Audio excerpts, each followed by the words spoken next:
Mode से, ताकि patient उसको लॉक करके भी चल सकते हैं, अनलॉक भी करके चल सकते हैं। एंड साइक्लिंग मोड में कंप्लीटली इसका जो रेसिस्टेंस होता है, रेसिस्टेंस मानने जो पेशेंट चलने के वक्त जो नी बेंड होता है, वो नी बेंडिंग को जो ये मोड़नापन होता है, ये हमेशा कंट्रोल्ड वे में ये काम करता है। तो इसीलिए इसके सिलेंडर जो बनते हैं हाइड्रोलिक में बहुत मजबूत बनते हैं। तो इसमें सर कैपिटल नी में जब पेशेंट चलेंगे, एक नॉर्मल नी जॉइंट में चलेंगे, तो क्या फर्क मालूम होगा सर पेशेंट्स के हिसाब से? उसका स्मूथ मूवमेंट रहेगा, बहुत ही सॉफ्ट मूवमेंट रहेगा, और जबसे ज़्यादा उसका फीचर पता चलेगा जब क्लाइंबिंग स्टेयर क्लाइंब कर डाउन करने में या स्लोप के ऊपर चलने में, जहाँ पेशेंट को नी बकल होने का चांस है, वहाँ पर हाइड्रोलिक हमारा इतना रेसिस्टेंस प्रोवाइड करेगा, मुझे इतना टाइम देगा कि हम अगले स्टेप को आगे रखें विदाउट बिना गिरे हुए। तो वो एक स्टांस कंट्रोल है, जो कि जैसे सिटिंग ऑन द मतलब चेयर के ऊपर बैठना है, तो हमको नी जॉइंट इतना रेसिस्टेंस प्रोवाइड करेगा कि हम स्मूथली बैठ पाए। वो अचानक से नहीं मुड़ेगा कि हम गिर जाएं चेयर को। ओके, तो ये गिरने का जो टेंडेंसी होता है सर, किसी घुटने में होता है सर? क्या टाइप के घुटने में होता है? किसी भी घुटने में अगर अलाइनमेंट वाइज इट इज आपका नी जॉइंट का मतलब सॉकेट का अलाइनमेंट, जो फ्लेक्शन कॉन्ट्रैक्चर है, हर कुछ एकोमोडेट किया हुआ है, तो आप नहीं गिरेंगे। लेकिन हर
आपने सर्विसिंग नहीं करेंगे, वेयर एंड टेयर भी ज़्यादा होता है उसमें, तो मैकेनिकल डैमेज एंड फेलियर ज़्यादा हमेशा होता है सर। और मान लीजिए अभी रियोनी जो प्रोडक्ट है आपका, जो advance micro processor knee joint बोलते हैं, तो उसके बारे में कुछ हमारा सबसे बताइए सर। इसमें जो ज्वाइंट है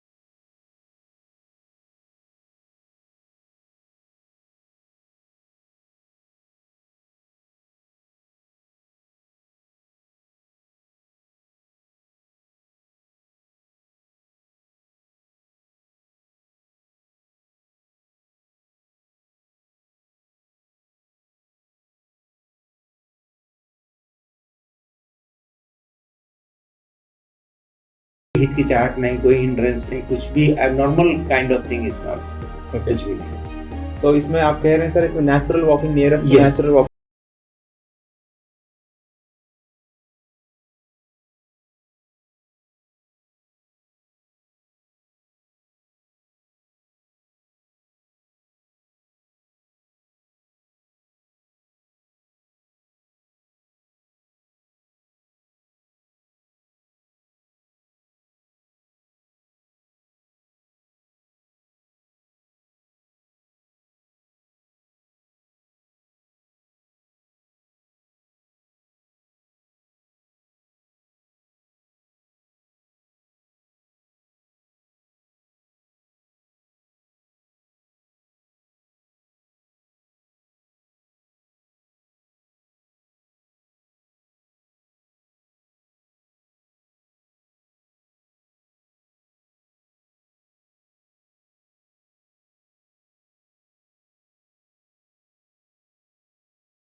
मोड है, जैसे जैसे ही आप साइकिल के ऊपर पैर डालेंगे तो उस समय आपका ये नी जॉइंट खुद ही उस मोड में आ जाएगा और सारा रेसिस्टेंस उसका एलिमिनेट हो जाएगा और आप साइक्लिंग मोड में चले जाएंगे। तो साइक्लिंग मोड में नॉर्मल वॉकिंग करने तो नॉर्मल मोड को ऑटोमेटिक डेफिनेटली आ जाएगा, तुरंत आ जाएगा।